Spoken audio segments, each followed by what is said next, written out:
Oh,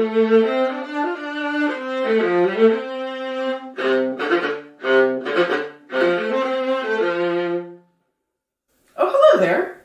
My name is Mara, and I play viola in the Seattle Symphony. Today, we are going to explore the viola right here in my living room in Seattle. So the viola is a member of the string family. It's bigger than a violin, but much smaller than a cello, and then much smaller than the awesome lowest instrument in the string family, the double bass. So I'd like to play that piece I was just playing when you guys caught up with me. It's the beginning of a quartet by Dvorak. He was a Czech composer, but he was visiting the US and he wrote this gorgeous string quartet that starts with an awesome viola solo. So let's hear it again.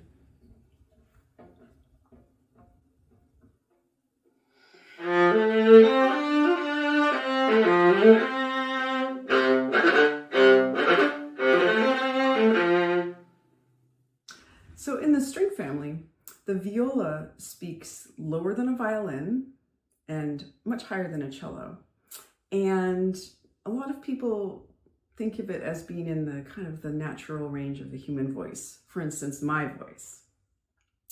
Now, all of the string family members use a bow.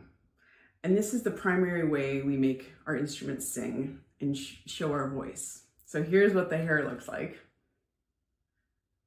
And some very nice horses had haircuts, just like all of us get. And that's how we have this amazing ability to make this sound.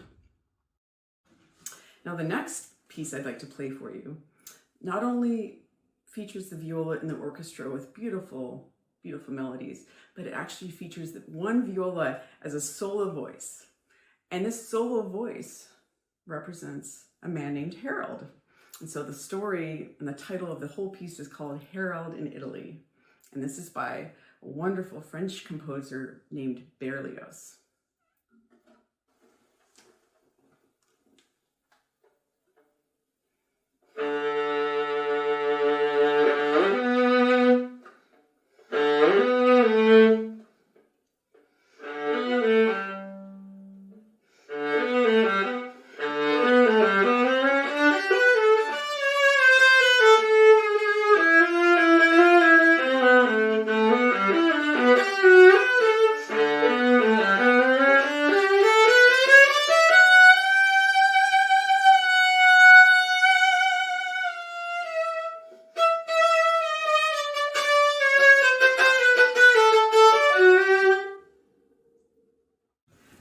Could you hear Harold interjecting and telling his story? And then it gets very exciting at the end of that.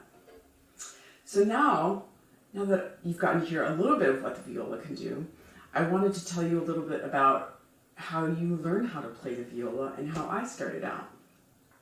So I actually got to play the violin when I was 3. And when I was 9, so I was in 4th grade in school in Seattle, the orchestra did not have any viola players. And so the orchestra teacher asked my mom if I was interested in switching to viola. And I was hooked from the beginning.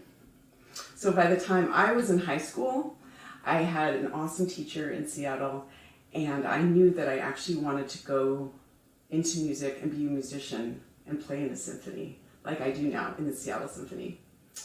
So then I got to go to college just for musicians and play with an incredible number of wonderful people from around the world and learn so much about different countries and travel to different countries, all because I was playing the viola. So now, going back to music, I'd like to play a piece for you by a composer named Hindemith, and he was from Germany.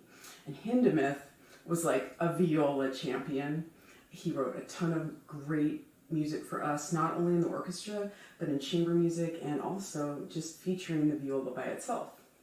So I'm going to play part of an amazing movement he wrote that literally the title says, play fast, furious, and without concern.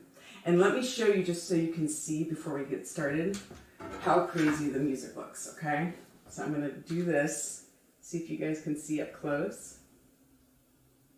So each measure of this piece has a different number of notes in it, which means I play a different number of notes in each measure. And you're wondering, well, how does that sound? So let's hear how it sounds.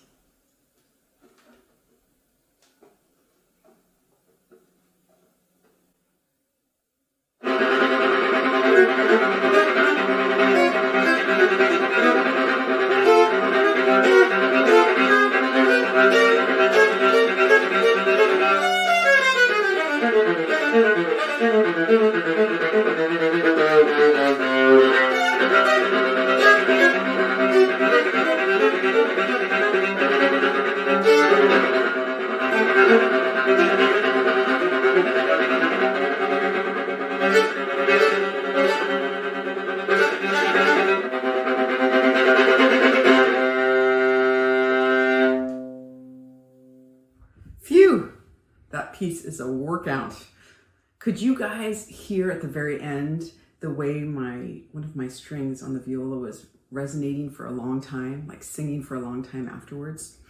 That lowest string is called the C string. Let me show you again up close.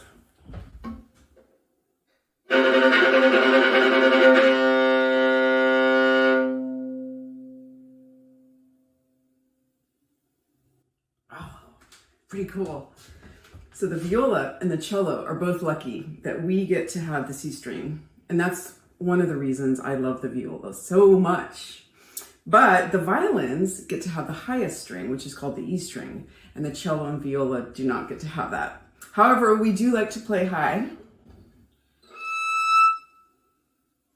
So that crazy piece by Hindemith is something I play now because I've been playing for 30 years. But when I started playing the viola when I was 9, I was not playing anything that crazy or hard. I also played on a viola that was much smaller than this. It was almost the same size as a violin, except it had the strings like the viola would have. So it was easier for me to play. So the singing of the viola, let's talk about it a little bit. So every single viola is a different size. Okay, some of them are longer, like they're way bigger than mine. Some are smaller, shorter than mine. And some are heavier than mine. And then, like for instance, my viola, it's really light. And one of the reasons I fell in love with it is that it has a lot of character and it was made hundreds of years ago. So to think that other people have played this viola and that I get to like absorb all that knowledge and history, and I just feel really lucky. So if you get to watch a clip or a whole show, or go check out YouTube to see a bunch of our symphony concerts, check out the viola section, because every single one of us has a different viola and a different shape, and they all sound different. But then when we play together as a group, it makes this amazing team sound that we've blended together. I'd like to next play a piece from an American composer named Hovannes. And this is another example of the viola voice and expressing emotions, and I'm curious what you guys feel from this. The piece is called Shahagir, and it was written in 1944.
What did you think of that voice in the viola?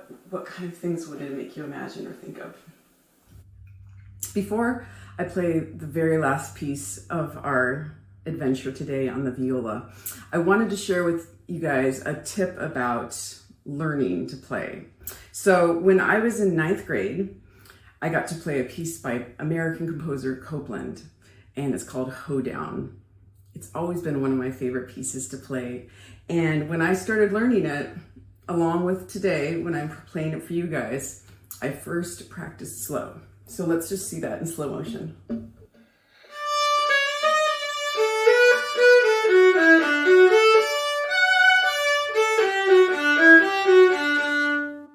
What if I go even slower?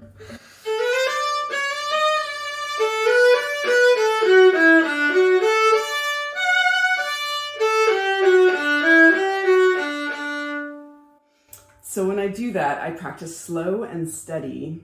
It helps my fingers and my bow, these fingers too, and my brain connect faster. Okay, so now let's hear that hoedown up to speed.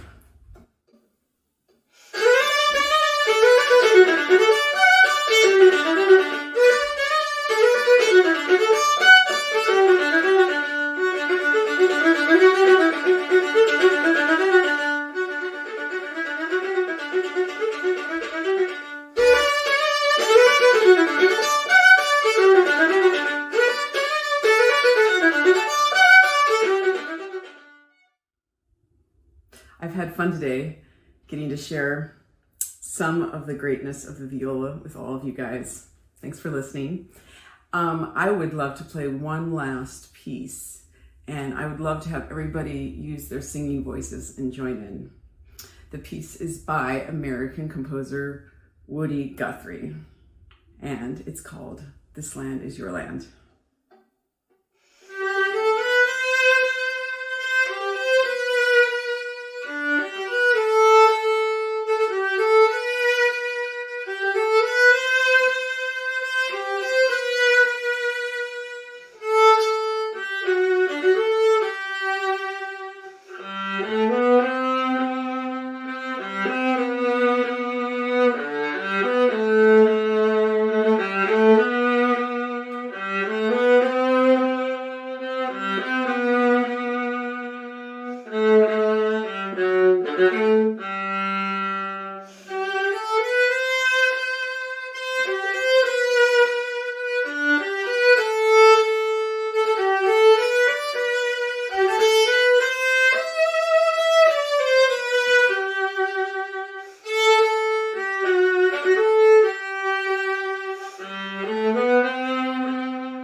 Thanks for listening today to the Seattle Symphony and exploring the viola with me.